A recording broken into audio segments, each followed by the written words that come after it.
It is a new spin on a battling this devastating disease. Table tennis therapy is what it's called.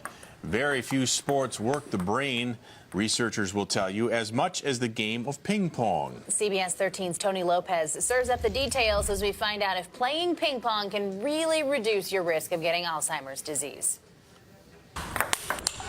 The smashes come at a rapid pace from members of the Sacramento Table Tennis Club.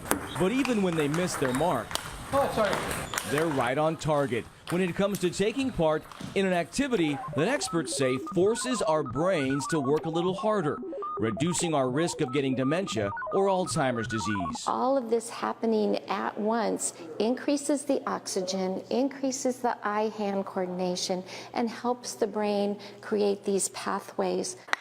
Here's why researchers say this might work. In Alzheimer's and dementia patients, part of the brain shrinks, specifically the part where memory is stored. The theory is playing ping pong can actually make that part of the brain bigger. So ping pong is something that, challenges us to figure out the moves and where we need to go next. In fact, researchers have found playing ping pong works 5 different areas of the brain at the same time. For older players like Kenneth Renfro, holding court in the rec room of this Eschaton Village Carmichael Retirement Center, picking up a paddle is, well, a no-brainer.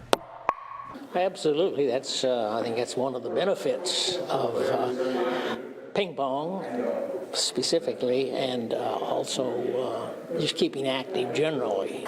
Some of the best evidence of things that might help lower our risk of developing Alzheimer's disease, physical activity is one of those. Any activity that works the brain is a bonus. And get this, researchers say it can even reduce an Alzheimer's patient's reliance on medication. You may, if you keep your oxygen intake up enough, you may not have to take those medications that slow down Alzheimer's. That's more than good news when you consider this. There are more than 5.3 million people in the U.S. who have Alzheimer's disease. Most are over 65. But a growing number, more than 200,000 in this country, have been diagnosed with what's called younger onset Alzheimer's, some as young as 40. It may be the last thing on the minds of these younger players, but for others, it's very much top of mind as they try and put their own spin on the aging process, hoping for a net gain in the fight against Alzheimer's. Tony tells us a number of Eschaton villages have their own ping pong teams, complete with tournaments, and as we just saw, some very good competition.